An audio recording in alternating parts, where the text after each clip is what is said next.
What is up, guys? It's the Sound Alchemist, and once again I am here with Gershwan, answering more questions in another installment of For the Greater. This is a video series where we answer the questions left by you, the viewer. If you have a question for us, comment down below. Put a question in front of your question because we get those questions first.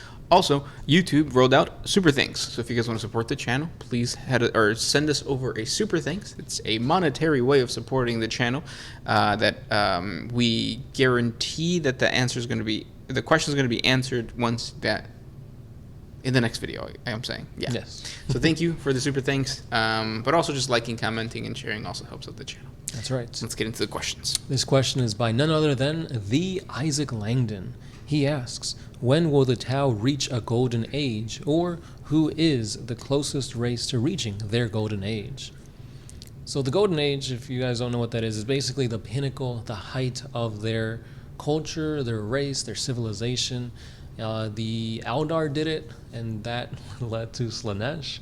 I guess you could say the Necron tier had it, and that led to them allying with the Catan and falling into these Necron soulless bodies. So reaching that golden age, as great as it sounds, usually comes with a heavy downfall. Yeah.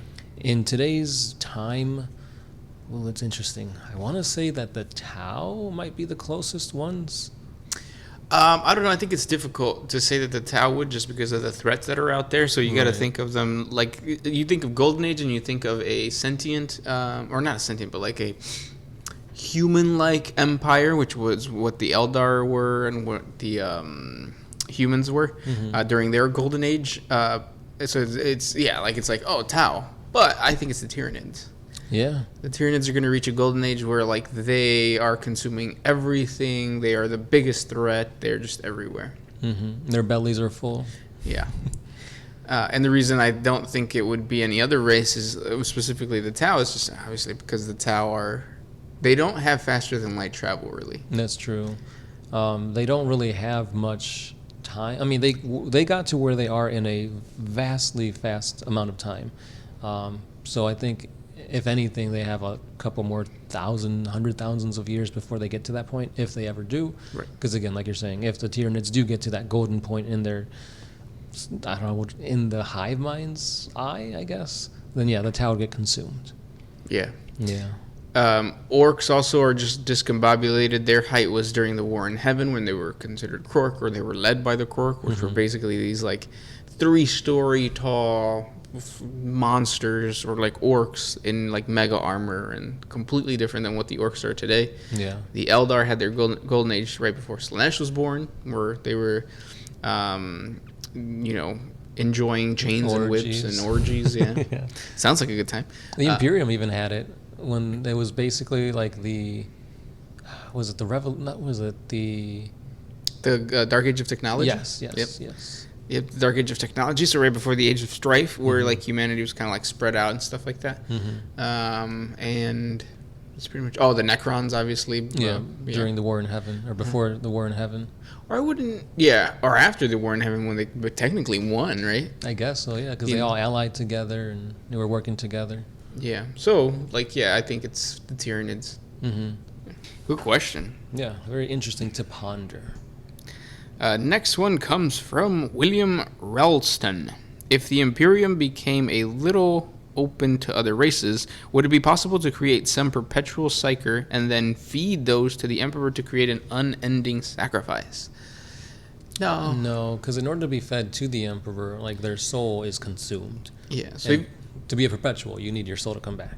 Yeah, so even if I think I get what you're saying, but like perpetuals, you would kill the perpetual, consume the soul, comes back, but then it's soulless. So then the psychic energy goes away, kind of thing, right? Yeah. Well, no, because Vulcan's psychic energy didn't go away. Yeah, that's true. So maybe. But would it happen? Probably not, because perpetuals are really rare, right? Yeah. Very rare. Next one. This one is by TSwim92. Heresy. Chick-fil-A chicken sandwiches with Chick-fil-A sauce and ranch is the best chicken sandwich, hands down. Everything else is heresy. Plus, their waffle fries and milkshakes are top-notch. I can't drink their milkshake because I'm lactose intolerant, so I can't drink any milkshake. Yeah. Or I could, but lactose intolerance is a choice, and I'm choosing to be lactose intolerant. But the condiments you mentioned I've never tried and I want to try now. What is it? Chick-fil-A sauce and ranch. On the chicken sandwich. I'm gonna try it. Yeah, we're hungry, so that's probably why we're saying that. My mouth is salivating. It's hard to speak. And then he says, now to my actual question. If you guys had to create a new faction for 40K, what would it be? I say this all the time. Dark Mechanicus would be awesome to have, like an actual supported codex and models. Or the ability to kit bash maybe Skitarii stuff into. Yeah, into the AdMech, or Dark AdMech. Yeah, I did a top 5 video on this, and I had the Unification War era stuff. That would be pretty cool to see that, whether like all the Techno-Barbarian Warlords and the Thunder Warriors. Yeah. We could also do the Cabal and everything that had to do with that. The Interrex, which was basically another human civilization during the age of the Horus, or right before the age of the Horus Heresy. They were also pretty formidable. They allied with all their Xenos and stuff like that. We could see the Sisters of Silence get more fleshed out. We can see Custodies get more units. Like there's a lot of units and established lore and characters out there that could easily become their own faction. Yeah. But I think my number one would be something aquatic. Maybe if you guys saw the trailer for Black Panther, you guys saw like the Atlanteans, maybe something like that. Yeah, that would be kind of cool. Yeah. Next question. This one comes from Spartan A111. Will we see Chaos Primaris Marines in the future? I don't know if no, I don't think Chaos Primaris Marines. I think there's going to be traders. There already is, right? There's successor chapter, there's traders that have Primaris Marines in them. Right. There's no box for it, but kit bashing is a thing. So. Yeah. Not Belisarius Call. Fabius Bile has supposedly been tinkering and messing around with like dead Custodies and dead Primaris, so I'm pretty sure they're out there. Yeah. Speaking about Fabius Bile, William Relton says, since Fabius Bile's consciousness is constantly being uploaded into a new clone upon death, should he know no success in anything? Shouldn't he know no success in anything? Since clones have an inherent unluckiness, shouldn't Bile be so unlucky as to render him a non-threat? Maybe his unluckiness is that all his like creations and abominations aren't perfect. So I think that's part of the whole thing. It's not that he's gonna fail every single time, but he's just not gonna be working and creating to his potential. Yeah, that's a good way of explaining it. It's kind of like with the monkey paws. Like if you make a wish, it's gonna come out not like the opposite or bad or anything, but like in some way hurting you. Agreed. Yeah. He also fits the archetype of like the mad scientist that never, like he makes me think of like the scientist from Frankenstein? The Christmas movie, or not the Christmas, the Halloween Christmas movie. Oh, Nightmare Before Christmas? Yeah. Oh, that guy? He creates the chick, and the chick ends up going for Jack Skellington. Yeah. Next question. This one's by Chase.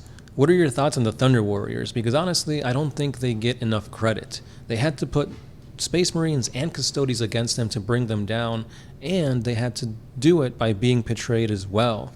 I'm going to go out on a limb and say that it wasn't a clean and fair fight. These guys were built brutal for a brutal age. Yeah, agreed. I think that that's something that should be fleshed out a little bit more. And if we had a unification novel, boom. Yeah, definitely.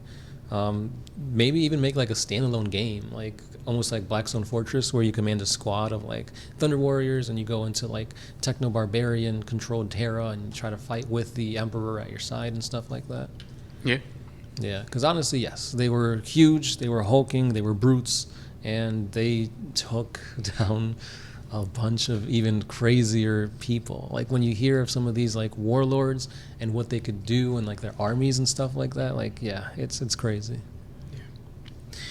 And those were the questions for today. If you guys have more questions for us, please comment down below. Thank you guys so much for listening and hanging out with us, and we'll talk tomorrow. That's right. As always, it's been the Sound Alchemist, First One, and we are out of here.